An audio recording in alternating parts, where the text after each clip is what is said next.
Muy buenos días, hermanos, es un gusto saludarles este domingo 31 de enero y compartir con ustedes lo que la palabra del Señor tiene para nosotros en este día. Estamos el día de hoy reflexionando sobre el libro de Mateo, uno de los libros muy interesantes de la Escritura y que nos llevan por caminos muy propios y de muy esperanzadores también. El pasaje que el día de hoy vamos a estar repasando, estudiando, es el pasaje en donde Mateo nos habla de dos milagros especiales, dos milagros que el Señor Jesucristo hizo.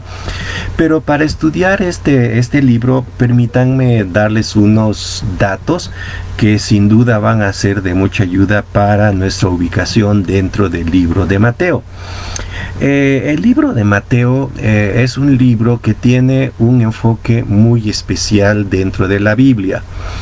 Es el libro que habla acerca de la venida del rey para Israel. Es decir, Mateo es ese libro en que nos ubica o que nos anuncia la llegada del rey prometido. Si ustedes recuerdan, Mateo empieza hablando de la genealogía de Cristo y la liga directamente con lo que es su genealogía, la genealogía relacionada con el rey David, y de allí va para mostrar que Cristo es el que tenía el derecho de reinar. Pero Mateo es todavía más amplio dentro de su desarrollo, porque cuando empieza el libro, después de haber hablado un poquito del nacimiento de Cristo, va directamente a lo que es el ministerio de Cristo y empieza a hablar de las bienaventuranzas. En el capítulo 5, 6 y 7, Mateo hace una recopilación de la enseñanza de Cristo con respecto a la ley. E inmediatamente después de esto, lo que Mateo va a hacer, y es lo que nos concierne a nosotros en el texto de ahora, es que Mateo va a empezar a hablarnos de 10 diferentes milagros. 10 milagros que Cristo hizo aquí en la tierra. Estos milagros obviamente tienen un enfoque, tienen una razón de ser. En los escritos del Nuevo Testamento, los milagros normalmente lo que hacían es tratar de demostrar algo que se estaba diciendo con respecto a Cristo. Lo curioso es que si ustedes leen toda esta porción de Mateo, desde el capítulo 8 en adelante, van a darse cuenta de que hay 10 milagros que Mateo va a empezar a discutir o a mencionar, y va a concluir estos milagros con un concepto, con una idea. Cuando dice al final, en el capítulo 9, 35 al 37, que recorría todas las ciudades y aldeas enseñando en las sinagogas de ellos y predicando el evangelio del reino y sanando a todo enfermo y de toda dolencia en el pueblo. Y dice, y al ver las multitudes tuvo compasión de ella, porque estaban desamparadas y dispersas como ovejas que no tienen pastor. Entonces dijo a sus discípulos, a la verdad, la mies es mucha, mas los obreros pocos. Rogad pues al Señor de la mies que envíe obreros a la mies. Entonces lo que Mateo hace aquí es dar 10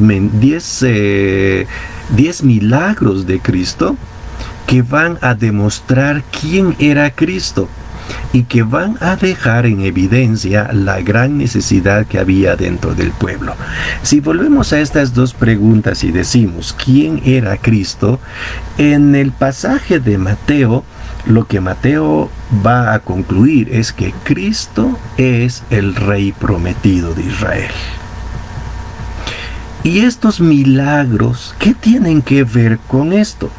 Bueno, los milagros, los 10 milagros que encontramos en estos pasajes desde el capítulo 8 en adelante, son 10 milagros que nos van a mostrar el poder y la capacidad, la autoridad que Cristo tenía como rey. ¿Sí? Cualquier persona hubiese dicho, bueno, pero ¿qué autoridad tienes tú? ¿De dónde vienes como rey? Cristo no podía llegar así nada más como rey y plantarse dentro del pueblo y decir, ya aquí yo soy el rey, vengan. ¿No? Mateo lo que hace es demostrar que la autoridad y el poder de Cristo para reinar sobre Israel era el poder que venía de Dios. Y cada uno de estos milagros va a empezar a enseñarnos algo con respecto a esto. Así que los milagros, hermanos, no son otra cosa más que evidencias de que el reino de Cristo venía de arriba y de que Él como rey venía de Dios para darle al pueblo de Israel el reino que Dios les había prometido. Si ustedes van nuevamente y ven esto, ¿no? Pues la pregunta sería, bueno, ¿y qué iba a hacer el pueblo? ¿Sí? Pues Cristo se está presentando al pueblo y decirles, aquí estoy yo, pueden confiar en mí, yo soy rey, estoy dando evidencias. Pero el pueblo tenía que decidir si lo aceptaba o no lo aceptaba. Reconocemos la historia, ¿sí? El pueblo no reconoció a su rey y lo rechazó. Por esto es que el pueblo entonces en su historia tuvo que sufrir y ha tenido que sufrir por haber rechazado a su rey. Así pues que nos hacemos la pregunta, ¿qué importancia tienen cada uno de estos milagros? Bueno, repito, los 10 milagros que vamos a encontrar desde el capítulo número 8 hasta el capítulo número 9, cuando sana a un mudo, todos estos milagros revelan algo con respecto a Cristo. Vean ustedes, por favor, el primer milagro que Cristo hizo, voy a repasarlos así rápidamente, es cuando sana al leproso, en capítulo 8, versículos 1 al 4. Este primer milagro lo que hizo fue dejar evidencia de que Cristo tiene poder sobre las enfermedades y que estaba dispuesto a sanar. El leproso le dice al Señor Jesucristo, si quieres puedes sanarme. Y Cristo le dijo, sí, quiero. Entonces tenemos aquí a un rey que está dispuesto, que quiere sanar a las personas. El segundo milagro que encontramos en capítulo 8, versículo 5 al 13, es cuando el Señor Jesucristo sana al siervo del centurión. En este milagro, Cristo está dando evidencia de que hay una línea de autoridad entre Él y alguien superior a Él. Obviamente el superior a Él es el Padre. Eso significa que Cristo venía a esta tierra a hacer la voluntad del Padre, y la voluntad del Padre era darle a Israel un reino con un rey. Así pues, Cristo responde a las palabras del centurión, ¿verdad? Cuando el centurión les dice, yo soy hombre bajo autoridad, di la palabra y mi siervo sanará. Entonces Cristo dice, no he visto una fe como esta. Y entonces sana al siervo del centurión. Ahora bien, cuando sana a la esposa de Pedro, Cristo también está dando evidencia de que su poder no está limitado. Algunas personas hubiesen dicho, pues es que está sanando a fulano, o nada más sana a sutano, ¿no? Lo interesante es que cuando Cristo sana a la suegra de Pedro, según el versículo número 17 del capítulo 8, Mateo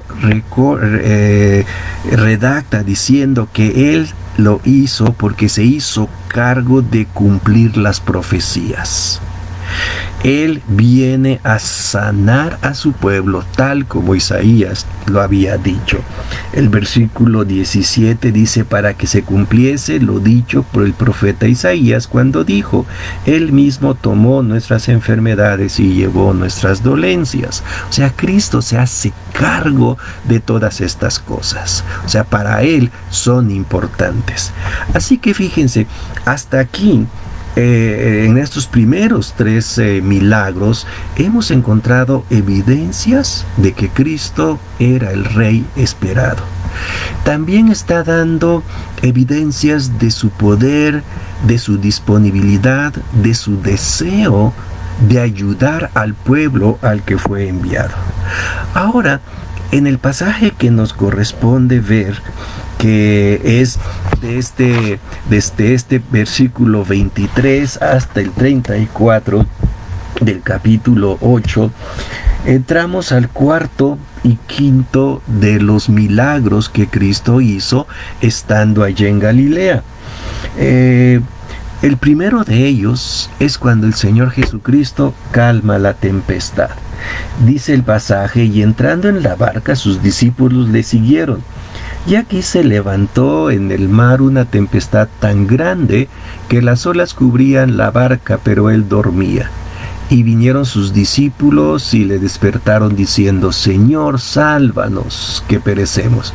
Y él les dijo: ¿por qué teméis, hombres de poca fe? Entonces, levantándose, reprendió a los vientos y al mar, y se hizo una gran bonanza. Y los hombres se maravillaron diciendo: ¿qué hombre es este que aún los vientos y el mar obedecen? Lo interesante de este milagro que encontramos aquí es que Cristo empieza a darles evidencia de su autoridad. La autoridad de Cristo no era una autoridad limitada nada más a los asuntos que tienen que ver con la problemática humana. Si el hombre sufre, si el hombre está enfermo, si el hombre necesita pan, no es nada más esto lo que, a lo que Cristo vino. Cristo vino a tomar control de todas las cosas, incluyendo lo que son los fenómenos naturales. La autoridad de Cristo, su soberanía, está aún por encima de lo que la naturaleza es y puede hacer.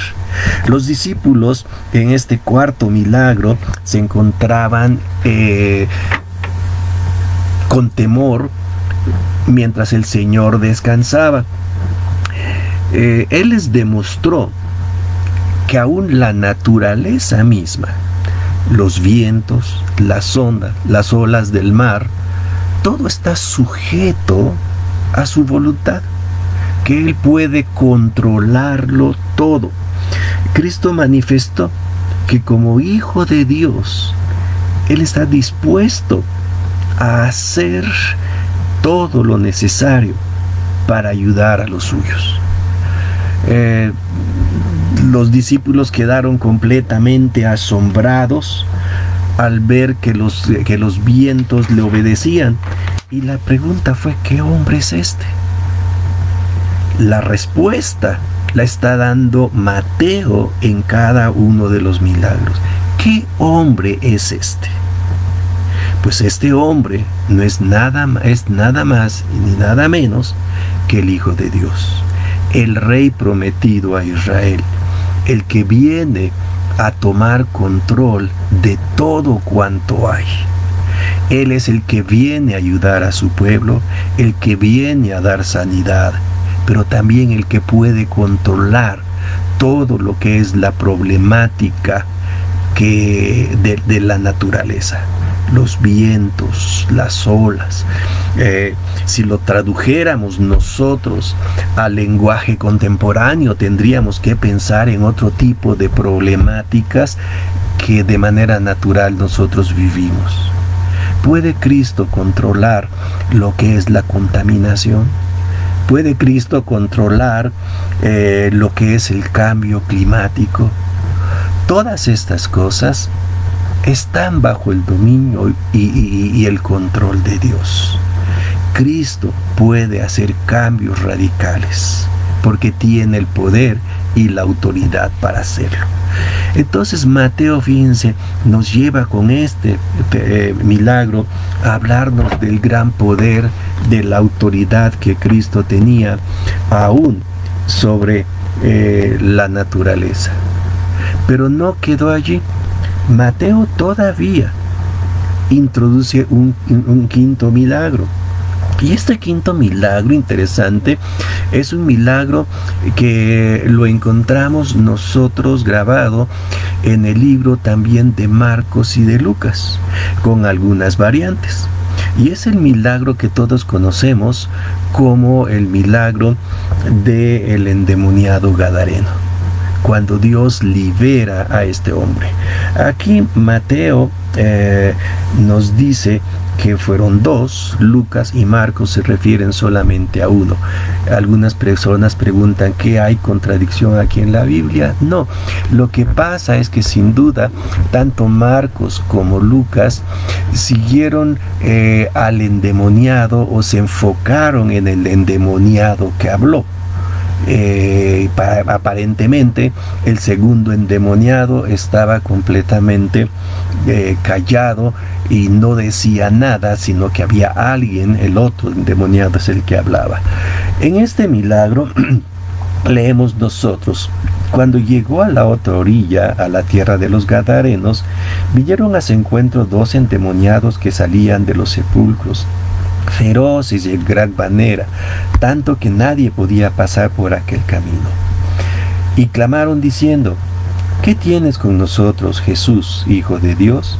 ¿Has venido acá para atormentarnos antes de tiempo? Estaba paciendo lejos de ellos un hato de muchos cerdos, y los demonios le rogaron diciendo: si nos echas fuera, permítenos ir a aquel hato de cerdos. Él les dijo: id, y ellos salieron, y se fueron a aquel hato de cerdos. Y aquí que todo el hato de cerdos se precipitó en el mar por un despeñadero, y perecieron en las aguas. Y los que los apacentaban huyeron, y viniendo a la ciudad contaron todas las cosas y lo que había pasado con los endemoniados. Y toda la ciudad salió al encuentro de Jesús, y cuando le vieron, le rogaron que se fuera de sus contornos. En este quinto milagro que Mateo nos redacta, también Mateo quería dar a conocer o revelar algo especial acerca de Cristo. Y lo que Mateo quería revelar es que Cristo tenía autoridad no solamente sobre las enfermedades, como vimos en los milagros anteriores, no solamente sobre las necesidades de la gente, no solamente sobre la naturaleza, sino que Cristo tiene autoridad y poder aún sobre las huestes espirituales de maldad. No es común dentro de nuestros ambientes ahora que veamos este tipo de situaciones. Se dan en casos algo raros. Sin embargo, Cristo tiene poder. No significa que no existan, no significa que Satanás no esté activo. Algunas personas sugieren que las estrategias satánicas ahora son diferentes, pero aún con eso, Mateo nos viene a enseñar que Cristo tiene autoridad. Hay varios detalles que llaman la atención de este quinto milagro, y es el hecho de que cuando Cristo viene, inmediatamente es identificado por los endemoniados. Los espíritus inmundos que estaban en esta persona reconocen que Jesucristo es el Hijo de Dios. Claman a Él y le dicen: Hijo de Dios, ¿has venido aquí para atormentarnos antes de tiempo? Marcos y Lucas agregan aquí una frase cuando dicen: ¿has venido aquí para enviarnos al abismo? El abismo es ese lugar, y lo encontramos en el libro de Apocalipsis capítulo 20, en donde son enviados los demonios para estar encarcelados. Es una prisión demoníaca reservada, no hay un sitio, no podemos decir, ¿verdad?, que es un sitio en particular que está acá, es un lugar espiritual que Dios tiene preparado. Y los espíritus inmundos, cuando vieron a Cristo, dijo: híjole, ya viene para encerrarnos.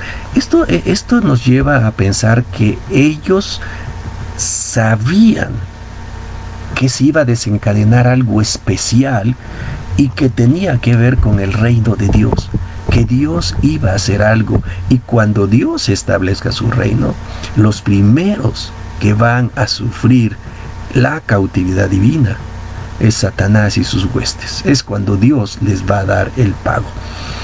Ellos sabían esto.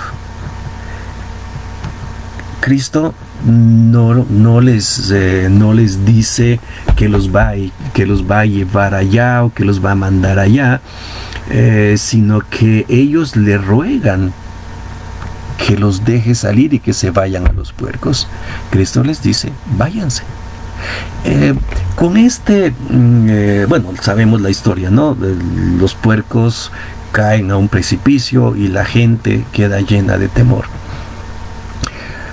Con este milagro, entonces, lo que Mateo está queriendo recordarnos es que la autoridad de Cristo, hermanos, está por encima de cualquier otra autoridad. Me hace pensar lo que encontramos más adelante en las epístolas, cuando le dice al Señor Jesucristo: siéntate a mi diestra hasta que ponga a todos tus enemigos debajo de tus pies. Cristo, como Rey, va a tener a todos sus enemigos sometidos. Si tomamos entonces estos dos milagros, el cuarto y el quinto, que Mateo nos redactan aquí, nos hace una pintura, vamos a decirlo así, de quién es el Señor Jesucristo. Para Mateo, Cristo no era un simple predicador.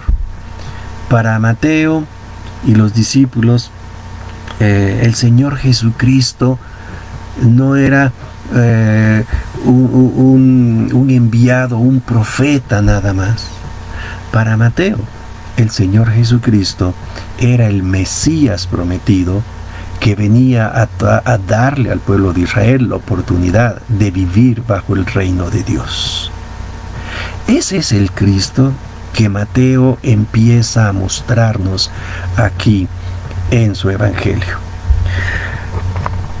La pregunta es: ¿qué podemos nosotros aprender de estos milagros que Mateo nos comparte? Sobre todo este milagro de calmar la tempestad y de liberar a los endemoniados gadarenos. Bueno, yo encuentro aquí algunas lecciones que probablemente nos puedan ayudar en estos días, ¿verdad? Lo primero que yo observo, hermanos, es que el Señor Jesucristo es el Dios que tiene todo poder. Y el que tenga todo poder no significa que nosotros no habremos de pasar por dificultades. Lo que significa es que Dios, el Señor Jesucristo, tiene todo el poder para hacernos pasar por esas dificultades. Cuando hay una solución que dar y está dentro del plan de Dios darlo, Él lo va a dar. Me llamó mucho la atención que se subieron a la barca los discípulos y el Señor también. El Señor se fue a descansar y los discípulos empezaron a remar y empezaron a tener problemas. Cristo sabía que eso iba a venir. Y en un momento pudo haber anticipado todo esto y les pudo haber dicho: bueno, tengan cuidado, cuando empiece la tormenta me llaman. O Cristo pudo haber dicho, muy bien, vamos a subir a la barca, viento, cálmate, déjanos pasar en paz. No, Cristo no hizo nada de eso.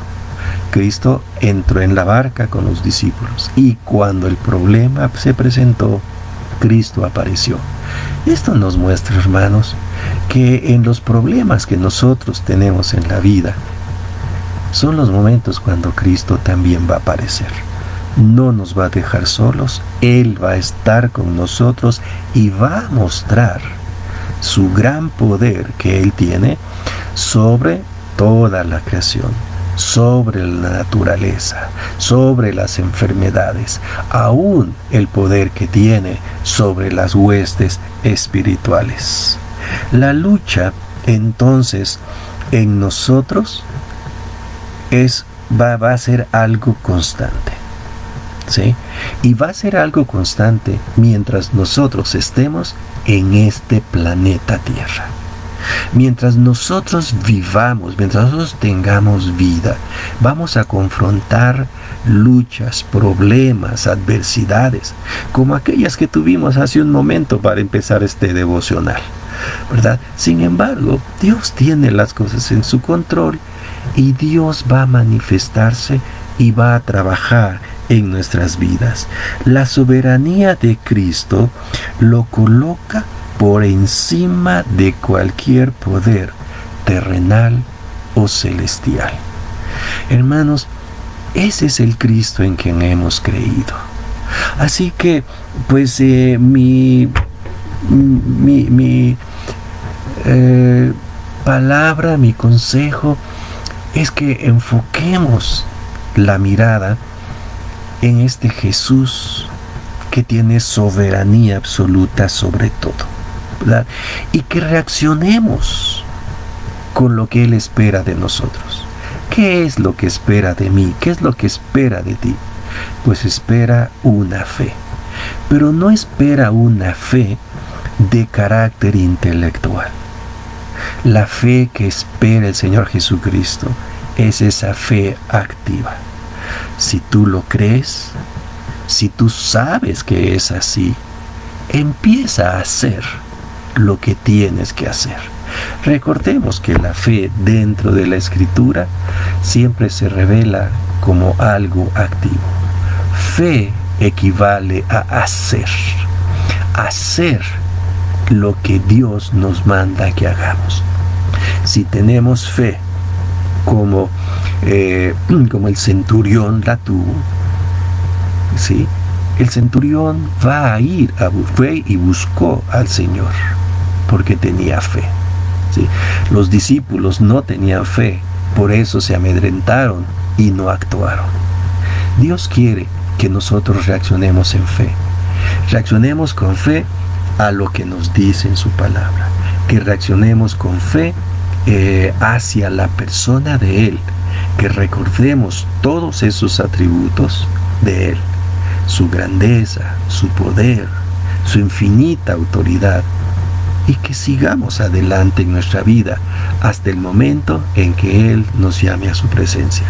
Porque cuando lleguemos a su presencia, hermanos, nada más quiero decirte eso. Allí es donde empieza lo bueno, no aquí. De mi parte, les dejo con ese pensamiento. Que el Señor nos ayude en estos días. Pues gracias. Nada más permítanme comentar aquí rápido algunas cosas. Veo finalmente nos pudimos conectar. Tenemos aquí a Araceli, Marle, gracias. Eliseo, al fin, ¿verdad? Dice Eliseo, al fin, qué gusto escucharle. Bueno, qué bueno que pude contar cómo hacerlo. Vale, gracias.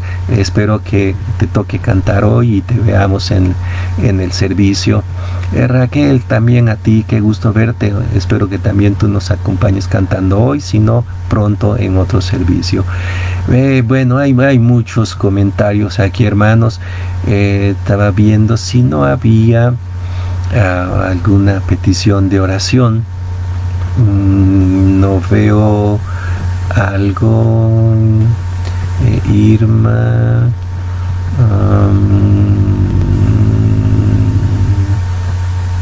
No. Alex, la familia Bernstein, mi abrazo para todos. Memis, Ruti, no. Bueno, hermanos, pues si no hay alguna petición aquí, pues si me dan oportunidad, permítanme terminar este tiempo con una oración, y pues siempre recordando lo que hemos estado viendo, ¿no?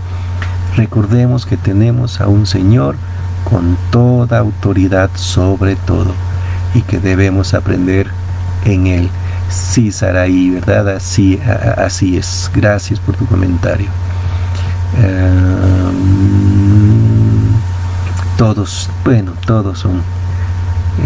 A mí también, la verdad, me da mucho gusto poder compartir también con todos ustedes a través de este medio. Bien, pues no se olviden, hermanos, a las 11 nuestro servicio en línea, y el miércoles también, el sábado las clases de desarrollo cristiano. Ojalá y se pudieran conectar a ellas. Yo a las 11 estoy dando la clase de las cartas de Juan. Solamente tienen que pedir su clave de ingreso a Zoom, y por ahí vamos a tener la clase. Estamos disfrutándola bastante. Bien, aquí me mandan de la iglesia, queremos por Juan Carlos. Muy bien, vamos a hacerlo así, y si me permiten, pues oremos para que el Señor ayude a mi hermano Juan Carlos. Vamos a orar. Padre bendito, te damos muchas gracias por permitirnos este día recordar que tenemos a un Señor que tiene toda autoridad. No hay nada, Padre, debajo del cielo, no hay nada por encima de nosotros, ¿verdad?, que tenga más autoridad que Él. Él es el Señor de señores, el Rey de reyes. Él es el que ha venido, Padre, a demostrar que solamente tú reinas y gobiernas sobre todo el universo, sobre toda la creación. Y nosotros somos tus hijos y nos rendimos, Padre, ante ti. Y en esta hora, Padre, nosotros ponemos a nuestro hermano Juan Carlos también en tus manos, para que seas tú, Señor, el que lo levante, el que lo fortalezca, el que lo ayude. Tú sabes, Señor, su dolencia, y así como hiciste, Señor, milagros para demostrar que tú eres Dios y que tú tienes dominio sobre todo, oramos que también intervengas en la vida de mi hermano y manifiestes lo que eres. Gracias, Señor, porque tú vas a cuidar de nosotros. Estamos viviendo tiempos muy difíciles, muy angustiantes sobre todo. Pon paz en nuestros corazones y ayúdanos a pensar en lo que tú tienes para nosotros. Gracias por tu cuidado y gracias por tu bendición. Gracias en el nombre de Cristo. Amén. Mis hermanos, que Dios me les bendiga a todos y que tengan una bonita semana.